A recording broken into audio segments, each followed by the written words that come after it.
What's up, guys? It's Lord Both here for another video, and in another blow, a major blow to douchebag gamers with ultra super duper high-end equipment that they paid way too much money for, Battlefield 6 continues its tour of being the people's champion of video games. Because first they came out and said, no, we're not gonna have the silly Call of Duty skins. We're actually going to be a game that's based around actual warfare and care about the realism of our setting. Then they came out and said that they're nerfing movement so people can't be running around Fortniting. All the COD bros that like to jump and slide and run around like they're f***ing Spider-Man are literally on seppuku watch when it comes to Battlefield 6 and how popular that decision was when they came out and said it. And now the hardware bros are next because, and this comes to us from videocards.com,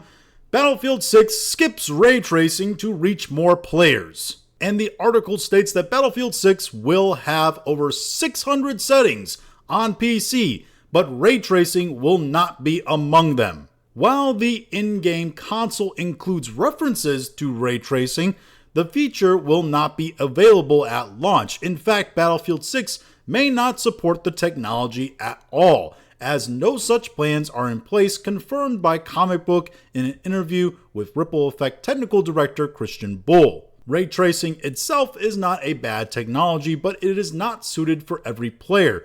Battlefield series is in a transitional phase, and Battlefield 6 Open Beta has already left a positive impression by being more accessible to a wider range of players. The game also expands support for super resolution technologies across more hardware, including FSR4, DLSS4, and XeSS2. This is the actual quote from Christian Bull. Quote, no, we are not going to have ray tracing when the game launches, and we don't have any plans in the near future for it either. Ray tracing is often seen as a showcase for modern GPUs, but its heavy performance cost makes it less practical in fast-paced shooters. Anyone who played Doom: The Dark Ages knows what big of a headache ray tracing can be on your system. It's incredibly taxing. So taxing that, like in Doom: The Dark Ages, it requires you to have high-end hardware that can do ray tracing. Specifically, they required it for the game. And you have to keep in mind, in Doom: The Dark Ages, you're constantly moving, running around. And ray tracing is for things like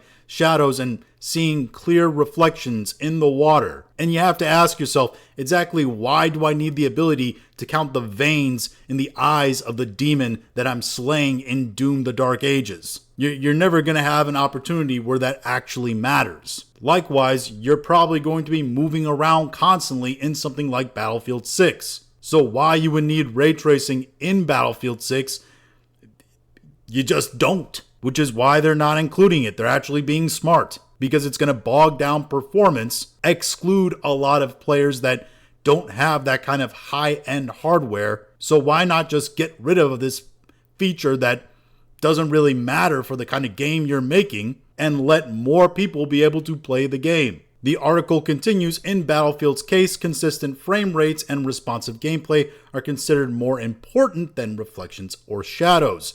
Dropping ray tracing ensures the game runs smoothly on mainstream and older PCs while maintaining visual quality. Exactly. It's an unneeded feature made for graphical masterpieces that Battlefield 6 doesn't necessarily need to be, because you're not moving slowly enough to enjoy what ray tracing is trying to give you. If you're playing a game like, I don't know, Avowed or the upcoming Outer Worlds 2, where you have very vibrant and colorful and immersive backgrounds and buildings and water and shadows and etc. And it's an RPG, so you actually have time to step back and enjoy the visuals. That's one thing. If it's a game like this that's all based around mainly the mechanics and actions, it's something completely different. I mean, Battlefield 6 has completely destructible environments, really. So all the beautiful graphics is most of the stuff you're going to destroy anyway. The article continues, the decision also follows lessons from Battlefield 42,